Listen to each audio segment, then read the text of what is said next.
दोस्तों स्वागत है आप सभी का हमारे यूट्यूब चैनल पे। और जैसा कि आप लोग जानते हैं कि सेट प्रैक्टिस 1 जो है एडिटेरिया का हमारा ख़त्म हो गया है।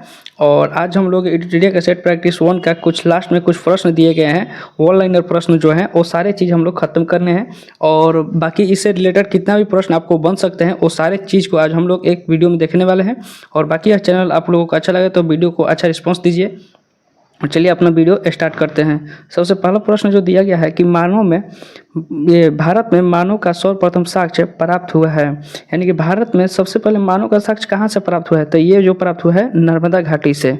ठीक है, नेक्स्ट प्रश्न जो है आपका कि सर्वप्रथम, और ये आप लोग जानते हैं कि इसके बारे में थोड़ा बता दूं, नर्मदा नदी के घाटी के बीच में ये नर्मदा नदी जो है आपका मध्य प्रदेश में स्थित है। किधर है? मध्य प्रदेश में आपका नर्मदा घाटी स्थित है। ठीक है, और नेक्स्ट प्रश्न जो आपका है कि सर्वप्रथम प्राचीनतम अस्थायी जीवन के प्रमाण मिले हैं कहाँ से? मेहरगढ़ से। कहाँ से मिले हैं? मेहरगढ़ से। देखिए एक आपका ये हड़प्पा काल में एक मेहरगढ़ एक स्थान था, वहाँ से आपका सर्वप्रथम अस्थायी जीवन का प्रमाण मिला है। ठीक है, नेक्स्ट प्रश्न जो आपका दिया गया है कि एक ही कब्र से 3 मानव कंकाल के अवशेष प्राप्त हुए हैं। 3 मानव कंकाल के अवशेष प्राप्त हुए हैं दमदमा से। कहाँ प्राप्त हुए हैं? दमदमा से। और देखिए ये हड़प्पा काल का जितना भी विस्तार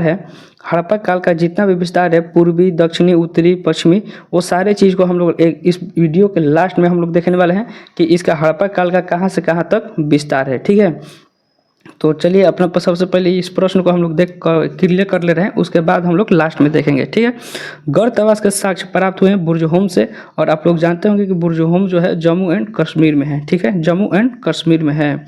गढ़ तवास का प्राप्त बुर्जहोम से प्राप्त हुआ है। और मानव के साथ कुत्ते को दफनाने का साक्ष्य, मानव के साथ कुत्ता को भी दफनाया गया था कहाँ? बुर्जहोम से प्राप्त हुआ है। ठीक है, और ये भी बुर्जहोम अभी बताएं आपको कि बुर्जहोम जो है जम्मू एंड कश्मीर में है। ठीक है, जोता हुआ खेत का साक्ष्य कहाँ से प्राप्त हुआ है? कालीबांगा से। ध्यान दीजिएगा कि जोता हुआ खेत का साक्ष्य जो प्राप्त हुआ है कालीबांगा से प्राप्त हुआ है। और आपको इसमें कुछ हम इम्पोर्टेंट कुछ टॉपिक ये प्रश्न बताएंगे कि कालीबांगा के बारे में। जोता हुआ साक्ष्य जो प्राप्त हुआ है कहाँ से प्राप्त हुआ है? कालीबांगा से, ये तो जान गए। और कालीबांगा जो स्थित है ये घगर नदी के किनारे स्थित है। किधर? घगर नदी के किनारे स्थित है। घगर नदी के किनारे स्थित है। और घगर नदी जो है आपका कहाँ है? राजस्थान में। किधर है? राजस्थान में। घगर नदी किधर हो गया? राजस्थान में। और ये कालीबांगा का खोज जो किया गया था 1951 में किया गया था। ठीक है, कालीबांगा का खोज कब किया गया था? 1951 में किया गया था। ठीक है, ये तो आप लोग जान गए। और अमलानंद जो घोष जो थे इनका खोज किया था अमलानंद घोष। कौन किए थे? अमलानंद घोष। अमलानंद। ठीक है, कौन से? अमलानंद घोष। तो देखिए ये कालीबांगा के बारे में हम लोग सभी चीज़ देख लिए कि कालीबांगा जो है घगर नदी के किनारे स्थित है और राजस्थान में है। और 1951 में इसका खोज किया गया था। और अमलानंद इसका कौन किए थे? खोज किए थे। अमलानंद इसका खोज किए थे। ठीक है, और बाकी इस प्रश्न जो है जोता हुआ खेत का साक्ष्य जो है कालीबांगा से प्राप्त हुआ है। ठीक है, बाकी अब हम समझ सकते हैं कि आपका ये कालीबांगा से रिलेटेड प्रश्न पूछा जाएगा तो क्लियर हो जाएगा, और उस प्रश्न का आप लोग आंसर जरूर दे दीजिएगा। ठीक है, तो अग्निकुंड का साक्ष्य जो प्राप्त हुआ है, अग्निकुंड का साक्ष्य जो है कालीबांगा एवं लोथल से। ठीक है, कालीबांगा एवं लोथल से। कालीबांगा को हम लोग तो चित्रण कर दिए हैं कि बाकी कालीबांगा जो है राजस्थान में है। और 1951 में खोज किया गया था। और ये घगर नदी के किनारे स्थित है। अमलानंद इसका खोज किए थे। ठीक है, और बाकी अब हम लोग देखने वाले हैं क्या कि लोथल से रिलेटेड। ठीक है, तो लोथल आप लोग जानते हैं कि आप लोग बता सकते हैं कि लोथल जो है किस नदी के किनारे स्थित है? तो भोगावा नदी के किनारे स्थित है। किधर? भोगावा नदी के किनारे स्थित है। लोथल भोगावा नदी के किनारे स्थित है। और ये जो है गुजरात में है। किधर है? गुजरात। भोगावा जो है आपका किधर हो जाता है? गुजरात में है। और ये किधर है? भोगावा नदी पे है। ठीक है, और ये कहाँ है? गुजरात में।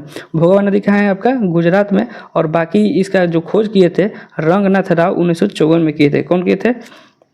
रंगनाथ राव 1954 में किए थे। ठीक है, 1954 में। लोथल के बारे में हम लोग क्या क्या देखें कि लोथल जो है भोगावा नदी के किनारे स्थित है और गुजरात के अहमदाबाद में है। इसका रंगनाथ राव खोज किए थे और बाकी 1954 में किए थे। और ये कालीबांगा के बारे में हम लोग क्या देखे थे कि कालीबांगा के खोज 1951 में किया गया था। और ये इसका खोज कौन किया था? अमलानंद किया था। कौन किया था? अमलानंद किया था। ठीक है, और बाकी चलिए नेक्स्ट प्रश्न हम लोग देखते हैं कि युग में समाधियाँ का प्रमाण प्राप्त होता है? युग्म समाध्या का प्रमाण कालीबंगा एवं लोथल से प्राप्त होता है। बाकी कालीबंगा और लोथल से रिलेटेड हम लोग प्रश्न देख लिए हैं, ठीक है। और नेक्स्ट प्रश्न जो है हमारा है कि नक्काशीदार ईंटों का प्रयोग का साक्ष्य प्राप्त है। नक्काशीदार ईंटों का प्रयोग का साक्ष्य जो प्राप्त है कालीबंगा से, ठीक है, कालीबंगा से। नर्तकी की कांस्य मूर्तियाँ का साक्ष्य जो है मोहनजोदड़ो से। नर्तकी की कांस्य की मूर्तियाँ जो है मोहनजोदड़ो से। तो आइए मोहनजोदड़ो का हम लोग क्या करते हैं, चित्रण करते हैं। मोहनजोदड़ो से नर्तकी की कांस्य जो है मोहनजोदड़ो से। और आपको पता है कि मोहनजोदड़ो जो है थोड़ा अच्छे से इसको लिख दे रहे हैं। आपको पता है कि मोहनजोदड़ो जो है वो सिंधु नदी के किनारे है, सिंधु नदी के किनारे है, ठीक है। और ये जो आपका पड़ जाता है पाकिस्तान में, कहाँ पड़ जाता है, पाकिस्तान में पड़ जाता है। सिंधु नदी के किनारे पाकिस्तान में पड़ जाता है। और इसका रखाल दास बनर्जी 1922 में खोज किए थे। कौन किए थे? रखाल दास बनर्जी 1922 में किए थे। कौन किए थे? रखाल दास बनर्जी 1922 में। क्या बताएं आपको मोहनजोदड़ो के बारे में कि इसका खोज 1922 में किए थे, रखाल दास बनर्जी किए थे, रखाल दास बनर्जी। और ये पाकिस्तान में है, ये किधर है, पाकिस्तान में। और ये जो है सिंधु नदी के किनारे है, सिंधु नदी के किनारे हैं, ठीक है, सिंधु नदी के किनारे है। और बाकी नेक्स्ट जो क्वेश्चन है आपका, शवों को दफनाने की प्रथा का प्रचलन जो था हड़प्पा में। शवों को दफनाने का प्रथा का प्रचलन जो था कहाँ था, हड़प्पा में। देखिए इससे रिलेटेड काफ़ी प्रश्न बन सकते हैं, वो सारा चीज़ हम लोग देख रहे हैं। अब आइए लोथल के बारे में कुछ हम लोग देखते हैं। लोथल जो है आपका, ये जानते हैं कि रावी नदी के किनारे स्थित है। और लोथल जो है आपका पड़ जाता है, ये भी पाकिस्तान में पड़ जाता है। और इसका खोज 1921 में दयाराम साहनी किए थे। कौन किए थे? दयाराम साहनी। अगर आप लोगों को याद है तो आप लोग बोलते जाइए, अगर आप लोग प्रश्न देख रहे हैं तो उसको बोलते जाइए। इसके बारे में क्या क्या और भी क्वेश्चन पूछा जा सकता है लोथल से रिलेटेड, ठीक है। तो बाकी हम लोग देखें कि लोथल रावी नदी के किनारे है, पाकिस्तान में है, 1921 में खोज हुआ था। और दयाराम साहनी इसका खोज किए थे, ठीक है।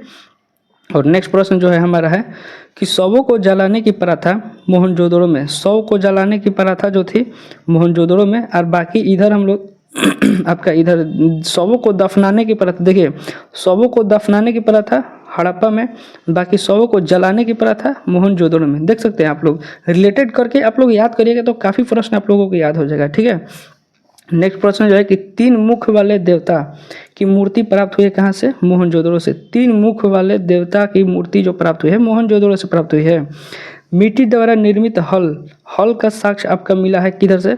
हल का साक्ष्य प्राप्त हुआ है, हल का साक्ष्य प्राप्त हुआ है किधर से? हल का साक्ष्य बनवाली से। हल बनवाली, देखिए हल जो बनाया जाता है ना, तो कोई कहता है कि हल बना लो, यानी कि हल का साक्ष्य जो है बनवाली से प्राप्त हुआ है। आप लोगों को किसी न किसी वस्तु से या फिर किसी कुछ चीज़ से रिलेटेड करा के आपको सारे प्रश्न हम याद करवा देंगे, ठीक है। खाली आप लोग इस वीडियो में बने रहिए, सारा क्वेश्चन आप लोगों को याद करवा देंगे। नेक्स्ट प्रश्न है कि उन्नत जल प्रबंधन का साक्ष्य प्राप्त हुआ है। उन्नत जल प्रबंधन धौलावीरा से। ठीक है, जल प्रबंधन के बारे में बोल रहा है, तो जल प्रबंधन का मतलब क्या हो गया? जल प्रबंधन यानी कि जल से कुछ भी चीज़ क्या कर सकते हैं? धो सकते हैं, कुछ भी चीज़ धो सकते हैं। तो जल प्रबंधन जो हो जाएगा आपका क्या हो जाएगा? धौलावीरा से धो सकते हैं, धौलावीरा। और ये तो हम लोग देख लिए थे कि मिट्टी द्वारा हल का साक्ष्य बनवाली से। बाकी नेक्स्ट प्रश्न जो है कि शैलकृत स्थापत्य के प्राचीनतम प्रमाण मिले हैं। शैल के प्राचीनतम प्रमाण जो मिले हैं ये भी कहाँ से मिले हैं? धौलावीरा से। शैलकृत स्थापत्य का धौलावीरा से प्राप्त हुए हैं। नेक्स्ट प्रश्न है कि वैसे हड़प्पाकालीन स्थल जो 3 भागों में विभक्त है, धौलावीरा जो है यह 3 भागों में विभक्त है। वैसा हड़प्पाकालीन स्थल आपसे पूछ रहा है जो 3 भागों में विभक्त है, तो धौलावीरा आपका ये करेक्ट आंसर हो जाएगा। कृषि का प्रथम साक्ष्य जो मिला है मेहरगढ़ से मिला है। चावल का प्राचीनतम साक्ष्य जो है कुलडीहावा से। ध्यान दीजिएगा, ये इस प्रश्न में आपको काफ़ी सारा डाउट रहता है, ठीक है। कृषि का साक्ष्य मिला है मेहरगढ़ से, चावल का साक्ष्य मिला है कुलडीहावा से, और कृषि का साक्ष्य मेहरगढ़ से आपका गेहूं का मिला था। गेहूं और जौ बताते चले तो गेहूं और जौ का साक्ष्य मेहरगढ़ से ही मिला था, और चावल का जो है कुलडीहावा से मिला था, ठीक है। और नेक्स्ट प्रश्न जो है आपका ध्यान दीजिएगा कि आग का आविष्कार हुआ था पूरा पाषाण में, पहिए का आविष्कार हुआ था नव पाषाण में। देखिए इसको रिलेटेड करके हम लोग याद करेंगे, ठीक है। रिलेटेड करके आग जो होता है, अगर आप लोग कभी भी आग लगा रहे हैं तो वो क्या होगा? पूरा जल जाएगा, यानी कि पूरा जल जाएगा। तो पूरा जल जाएगा तो पूरा पाषाण।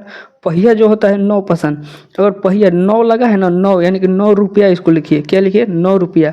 पहिया यानी कि पहिया का आविष्कार, यानी कि कोई पहिया पर हम लोग चढ़ रहे हैं, कोई पहिया वाले गाड़ी पे चढ़ रहे हैं तो उसको हम लोग क्या देंगे 9 रुपया, यानी कि 9 पासन।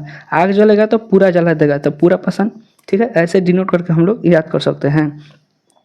मानव द्वारा सर्वप्रथम प्रयुक्त अनाज जो है गेहूं और जौ है, और ये आपको अभी बताएं हम कि कहाँ से प्राप्त हुआ है, तो मेहरगढ़ से, मेहरगढ़ से, ठीक है। गेहूं और जौ का जो प्राप्त हुआ है मेहरगढ़ से, और मानव का सर्वप्रथम प्रयुक्त अनाज जो है गेहूं और जौ है, ठीक है।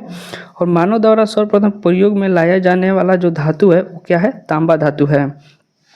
और कुछ आपका ये दिया गया है कि राष्ट्रीय मानव संग्रहालय भोपाल में है। राष्ट्रीय मानव संग्रहालय कहाँ है, भोपाल में है। सिंधु घाटी के प्रमुख बंदरगाह जो है लोथल और सुतकोददा, लोथल और सुतकोददा। बाकी लोथल के बारे में हम लोग देखे थे कि लोथल जो है भोगवा नदी के किनारे स्थित है। भोगवा नदी गुजरात में स्थित है, और रंगनाथ राव इसका खोज किए थे और 1954 में। क्या लोथल के बारे में देखे थे, 1954 में भोगवा नदी पे गुजरात में, किधर है, गुजरात में, और रंगनाथ राव इसका क्या किए थे, खोज किए थे। बाकी लोथल के बारे में हम लोग देखे थे सुतकोददा जो है, सुतकोददा ये आपका एक प्रकार का स्थल था, ठीक है। नेक्स्ट प्रश्न जो दिया गया है कि हड़प्पा एवं मोहनजोदड़ो के संयुक्त जुड़वा राजधानी कौन सा है, पीगठ। संयुक्त जुड़वा राजधानी पीगठ है। आपका एक जीके का क्वेश्चन पूछ रहे हैं, ये बताइएगा कि हैदराबाद सिकंदराबाद के बीच में कौन सी नदी है। आपका एक जीके का प्रश्न पूछ रहे हैं कि हैदराबाद और सिकंदराबाद के बीच में कौन सी नदी है, ठीक है। इसको कमेंट बॉक्स में आपका क्या करना है, जवाब देना है, ठीक है। और बाकी अभी हम लोग देखने वाले हैं क्या कि लास्ट में जो आपको बताए थे कि हड़प्पा कालीन का विस्तार हम लोग देखने वाले हैं, तो अभी आप लोगों को एक डायग्राम के मुताबिक हम लोग डायग्राम से आपको हम बताने का प्रयास करेंगे ताकि समझिएगा, ठीक है। तो चलिए दिखाते हैं। हम लोग हड़प्पा सभ्यता की सीमाएँ देख ले रहे हैं, और देखिए हड़प्पा सभ्यता की सीमाएँ हम लोग देख रहे हैं। थोड़ा इसका कलर बहुत ज़्यादा हो गया है, थोड़ा इसका कम कर दें, ठीक है। चलिए हो गया। चलिए हम लोग हड़प्पा सभ्यता की सीमाएं देख ले रहे हैं। हड़प्पा सभ्यता की सीमाएं कहाँ से कहाँ तक इसका विस्तार हुआ है। जैसे कि आप लोग ये देख सकते हैं कि ये पूरब से पश्चिम जो है 1600 किलोमीटर तक है, और उत्तर से दक्षिण जो है 1100 किलोमीटर तक है। यानी कि इसका बोले तो पूरब से पश्चिम ये आपका पूरब पड़ जाता है, इधर आपका क्या है पूरब है, और इधर क्या है पश्चिम है, ठीक है।